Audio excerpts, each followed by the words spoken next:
everyone, and welcome to another episode of Longley's Line Podcast. I'm your host, Stephen Longley. Please remember to like, follow, subscribe on all of our social medias. Stephen Longley, Longley's Line, all that fun stuff, all that good jazz. Today, I've got a very special guest, Mr. Zack Ryan.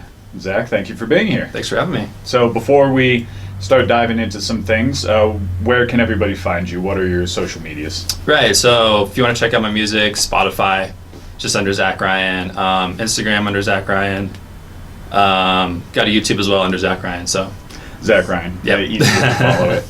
Perfect. Keep it short and simple. So to dive right in, where are you from originally? So I'm born and raised in Reno. Been here my whole life, 30 years, so yeah, just local kid, still here, so. The Reno grind? Yeah, the Reno grind. The fun connecting fact is we went to high school together. We did. So over in the boonies of Spanish Springs. Yeah, way out in the middle of the desert. Before it became what it is now, the nice big area with all the buildings. Yeah, instead exactly. of just a 7-Eleven and a Burger King. 7-Eleven, Burger King, some tumbleweeds, Yeah, like it used to be. When you were a kid, growing up, what did you want to do for a living? Did you have one of those aspirations, where they say, oh, I want to be a firefighter or something like that? Right. I think, nothing super set in stone. I think I was like a lot of kids, just sort of into sports, into like, every kid wants to be, musician, or like I wanted to play like in the NBA or something like that, know. So that was like my first kind of quote unquote like dream job. Then it turns out, I'm no good at sports, so that didn't help too much. And then, the music stuff came like much later, but that was kind of the only, I guess, lofty, out of nowhere kind of dream I had, I guess. Yeah. And so high school goes on, realizing maybe sports isn't for you. Mm-hmm. What kind of made you take your first step into music? Did you just all of a sudden say, oh, I might be good at playing guitar or piano, or did you just how did you fall into it? Right. Yeah, so got my first guitar for Christmas one year. My sister and I got it as like a joint gift. And I was kind of, oh, this is cool, it's fun. It wasn't some divine thing where it was glowing, taking it out of the case or something. It was just a fun thing to do, kind of pick around at. And, the more I kind of played with it, and, as a kid, just have a lot of free time, summer's off, so you're just kind of messing with it. I'm like, okay, it's coming along a little bit, getting like positive reinforcement. And, it was one of those things where I didn't have much interest until I started kind of snowballing it. And I was like, oh, this could be something cool, make friends with it, play in bands. So that was kind of how it started. It was really by chance. My sister wanted this guitar. We both kind of got one, and she dropped off it a little bit. And I just, 16 years later, I'm still playing a bunch. So kind of stuck with it, and then just snowballed into everything else. Exactly. And as you're learning to play the guitar, do you have any inspiration, aspirations? Like, was there something as you start to learn it where you hear this certain song or you see this certain group and you're like, maybe I can follow in their footsteps, or absolutely want to be like them? No, totally. I think, when I first started, I had one of those little like kind of boring books that teaches you how to play little like classical songs on one string. I was like, oh, this is okay. It sounds like something, but, it was when I first got into kind of like rock and roll, punk rock specifically. It's kind of, basic sort of music, but it felt like something that I could play along to. Yeah. Like, oh, okay, this is cool. This sounds like a song. This sounds like, something you can sing over chords. I think that's when I sort of got the bug into, kind of like, okay, can I write my own songs here? Mm-hmm. This sounds something like attainable to me. It's not some like Guitar God kind of stuff where it's like Eddie Van Halen, like, oh, this is just how am I ever going to do this? Yeah. So it's kind of getting into rock and punk rock specifically that sort of led me to songwriting, and then like kind of really digging deeper into that. Mm-hmm. So was there any specific group that kind of stuck out to you? Yeah, definitely. My first favorite band, the band that kind of like changed it for me, was Rancid. Mm-hmm. Just kind of like 90s skate punk band. Yeah. But, my dad is super into like metal and punk and all these things. So he had like, walls of CDs and stuff. And I saw one of their album covers. I was like, oh, let's listen to this today. Mm-hmm. And I heard it. I was like, oh my God. You know what I mean? It kind of like opened the door for me. Like, and this is it. Oh, absolutely. Yeah. So that was the big group that kind of like, okay, this is what I want to do. I want to sing. I want to play guitar. Mm-hmm. I want to write my own songs. I want my own band. So that was really the key to it all. kind of the starting point. Totally. Was right there. Yeah. And then, so you're getting into everything. What steps did you take? Did you just keep deciding, oh, I'll just keep playing guitar, whatever happens, happens? Did you say, oh, maybe I'll see if I can go play somewhere live?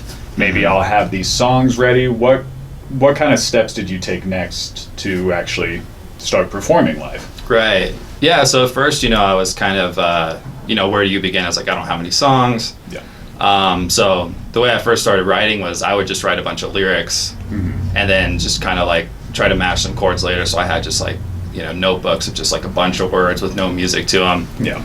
And then, the first band I was in, probably junior year of high school, I just met up with some other kids who kind of had an existing project, which was kind of nice as your first, experience, because they were like, hey, do you want to play with us?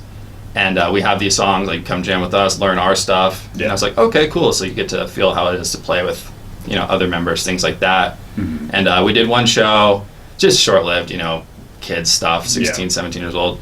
But that kind of was like, oh, that was really fun. I'd like to do that again, maybe like, better ways, or where I'm writing songs now. So that was kind of when I felt like I was confident enough, like, okay, I can be on a stage. I can like try to do this and build it into something.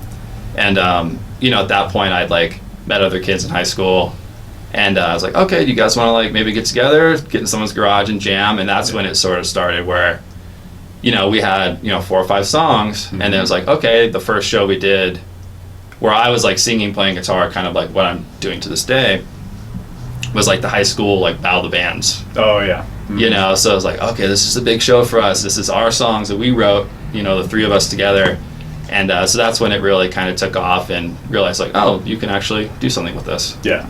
So aside from the high school gigs that you had going on, what was the first maybe paid gig, or not even paid, but first gig that wasn't just for a bunch of your peers? Where did the first, you're on stage, you got the butterflies going, it's time to play in front of these strangers. What was kind of your first gig? Yeah, so there's this place on Victorian and Sparks, and it was called The Alley. It was there for a while. It was like a punk rock kind of divey bar kind of place. And I went in there one day with my mom, actually, and I had like a demo CD. And I give it to the owner. I was like, hey, I know you guys do punk shows. Like, if you ever need an opening band or whatever. Yeah. And he's like, okay, whatever. And gives me a call later. And it's like, hey, you want to open for this show? It's like kind of cool, like national touring band. He's like, oh, I love that you came in with your mom. That's funny, like these kids. And it was a 21 and up bar. Yeah. But they were just like, like, oh, that was so cool that like these high school kids want to play music, and let us in, like X'd up our hands, like, no drinking for you guys, but play a show. And like, we sold a bunch of tickets. Everyone's like, oh my God, these guys are actually playing a show. And that was the first real thing. So, we had a relationship with that place for a while, played a bunch of shows there. And, it's like anything creative. Like once you do the first thing, you kind of like making connections, you're networking, and it snowballs. That show leads to something else, and then it's like you're playing around town, and it's kind of in the circuit. And when you're just kind of starting out, are you with a same group of guys or folks? Like, are you? Did you create a group? Because I know you did have a group together, and I don't know if you're still a part of it, but. Right. What kind of happened after that first gig? Did you guys all stay together as one kind of conglomerate? Like, oh, we're the Beatles or whoever we are. Right, what was kind of the dynamic after that? Sure. Yeah, so at that point, my buddy Cody, who was a kid I met my senior year of high school, we're still playing to this day. So, like, it's been different bands, different formations of, guys coming in and out. But he plays drums, so it's like we've kind of been the core of like kind of my whole musical life. So he and I have been together. That specific band was around for about a year and a half or so. Then people split off, people do different things, know. And but he and I have kind of been the 2 consistent parts for all these years. Where you need the drummer, the guitar player, and the singer. Yeah, you kind of have. You're almost there. Both already there. Like who can play bass? Kind of revolving door. Fill in the spots where is needed. Yeah. So the band, it's mainly just you guys. Did you play any bigger gigs, or kind of what was what was something where you played where you said, you know what, we could probably do this for a living? Mm-hmm. Like, did you kind of have that idea going in? Did you have any gigs that were like, this is awesome? Yeah, no, we definitely had some really cool shows. We played a couple big shows at the Knitting Factory at the time, now Virginia Street Brew House. Yeah. But yeah, those were really cool. They used to do these shows where it's like they kind of handed out free tickets, like give it to your people, and like, you know, so it's like, oh, free show, and it's like Knitting Factory. It's like big stage. It feels like a big production at that time. You know what I mean? So I remember that was probably the most nervous I've ever been. Yeah. To play. You know, it's like, oh man, there's a lot of people here. Right. Get up there, and it was like really, really cool. So, you know, the money aspect, it's like, it comes and goes. You know what I mean? Yeah. But that was just one where it felt like, wow, this is cool. You feel like a rock star or something, you know? Especially when it's a staple to everybody that kind of lives in Reno. Oh, yeah. Everybody knows the Knitting Factory. Totally. So Everyone's seen bands they love there, and it's like, oh, you're playing there? Like, Yeah. oh, really? You're, you know? Yeah. So that was really fun. Nice. And did you, because you kind of said when you first started, you opened for this one group that people knew about. Mhm. Have you had any gigs for, like, opening up for just huge names? Or anything that maybe people know or don't know, or Yeah, probably not so many like huge, nothing, you know, Rolling Stones, Red Hot Yeah. Chili Peppers kind of stuff. But yeah, like bands that like we definitely respected that were like kind of, you know, either big in Reno or big like regionally. Bands like 7 Seconds, they're kind of like pretty widely known as probably like the biggest punk band ever from Reno, like big in the 80s, toured like worldwide. oh wow, So we did a few shows with them. Cobra Skull's another kind of bigger band. They've since relocated to San Francisco. Coffin Cats, kind of like bigger for like the punk scene. yeah, You know what I mean? So stuff like that we were definitely like super stoked on. yeah, bigger in their own rates. Exactly. Where Yeah. if you know, you know. Big fish in small ponds. Yeah. You know what I mean? Yeah. So That makes sense. And so now you've played all these gigs. What made you kind of think you wanted to go it on your own or do your own thing? right. So I think mainly it was kind of started out like necessity a little bit. You know, it's like being in a band is kind of like being in a 3 or like 4-way marriage. You know, it's like, you know, you only move forward together, or you're kind of stuck somewhere together, or some people don't want to do it anymore. And for me, it's like, you know, I'm constantly like writing songs. I constantly want to perform, you know, and especially being like a singer and the guitar player, like you can do that. You can sit in a corner of a restaurant and play guitar and sing or do whatever, you know. It's like it's hard to play a solo show as a drummer or something. Yeah. So, you know, there were like points in time where like someone would step away from the band and we kind of have like an incomplete project. And I'm like, well, you know, I kind of want to play still. So I start working on something and it kind of grows from there too, where it's like, okay, like, you know, Zack Ryan, he plays solo. Let's ask him to play shows now. Yeah. So there's like kind of like the band networking, like we're a unit that goes play shows together, but also, you know, I'll get asked like, hey, do you want to do this solo thing? And, you know, more specifically too, it's like right now, like working on like, right now I'm putting out these singles under my name and gonna release an album this summer. I'm kind of building up to that. Yeah. But that kind of necessitated from like, you know, in the COVID era, it's like, you know, no one's playing shows. You know, and my band at that time was kind of like disintegrating in a way, like lost half our band just due to life things, no bad blood or anything.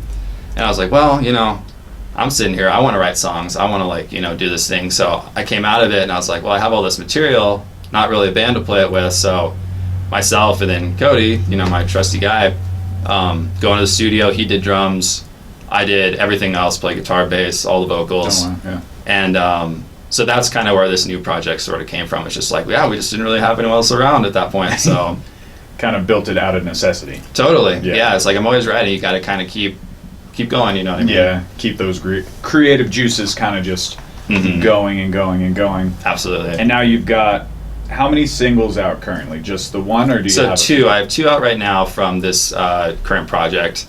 One came out in January. It's called Carousel.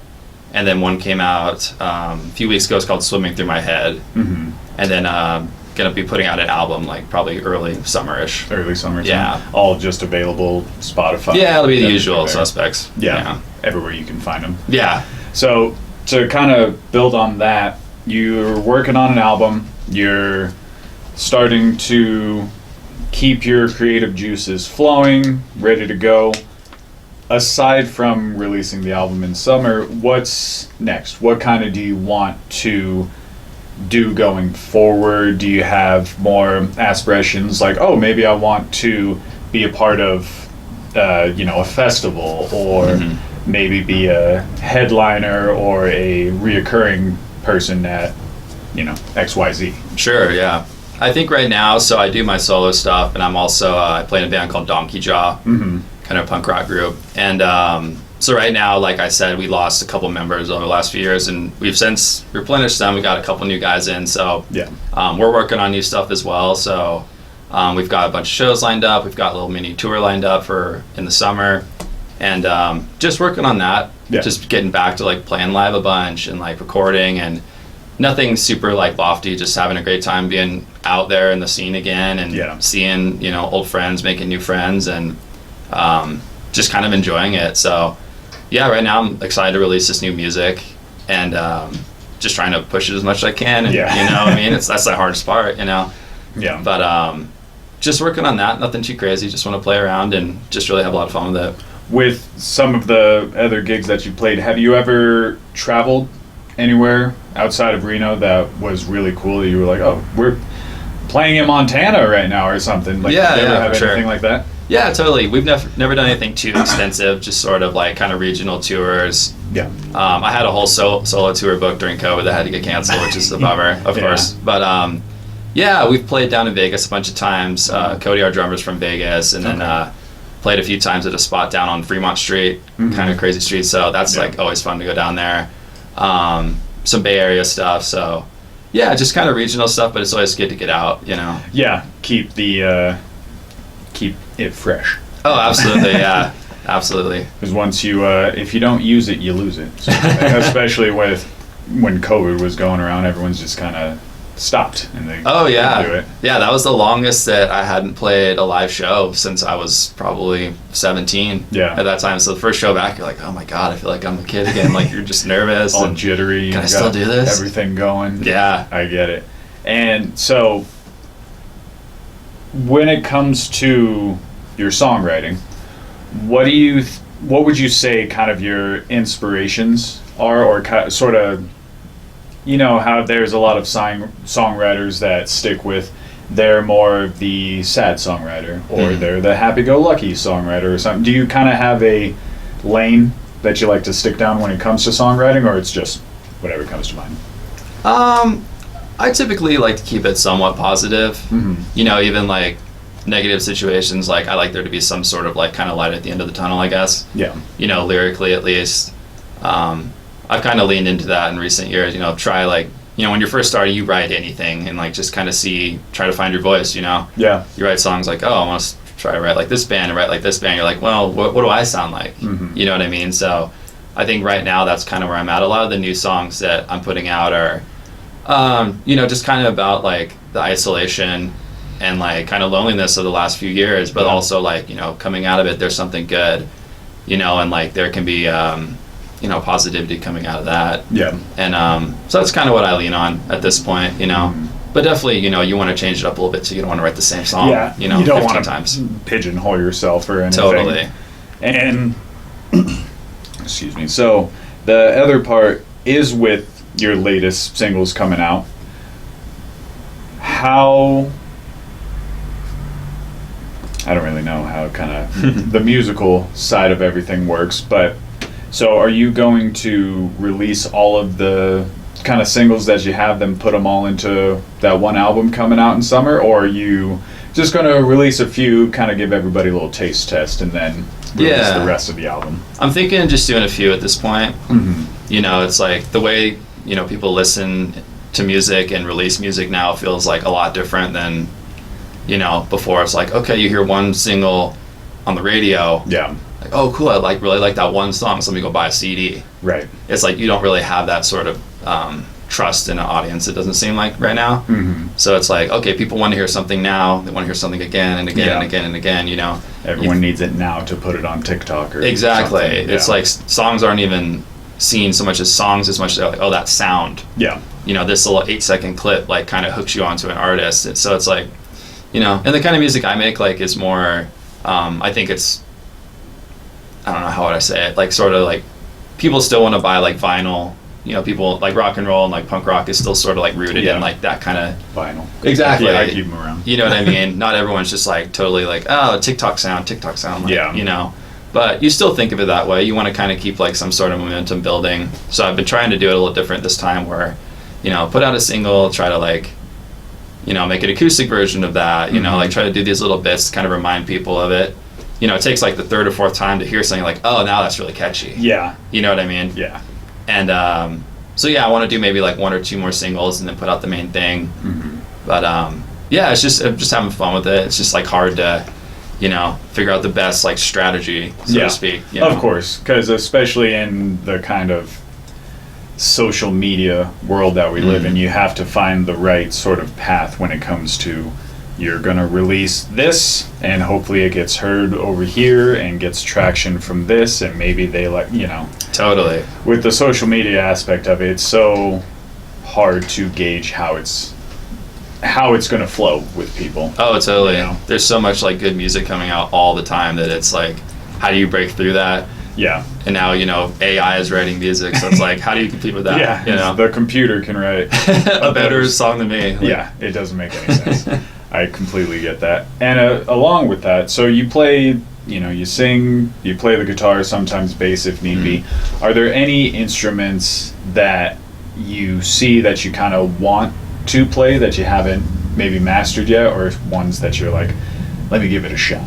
Oh, totally, yeah. I love to play drums. Yeah. You know, that just looks so fun. It's just like so physical and everything. And I can keep like a very basic beat, but like nothing crazy. At band practice, we'll like switch around instruments and stuff. And once I get on the drums, like band practice is over. They're like, no, Zach's on the drums. We're getting out of here. It's like he keeps playing hot cross buttons. Yeah, like we can't work with this. Yeah. But that's definitely the one. That's the one you want to get into.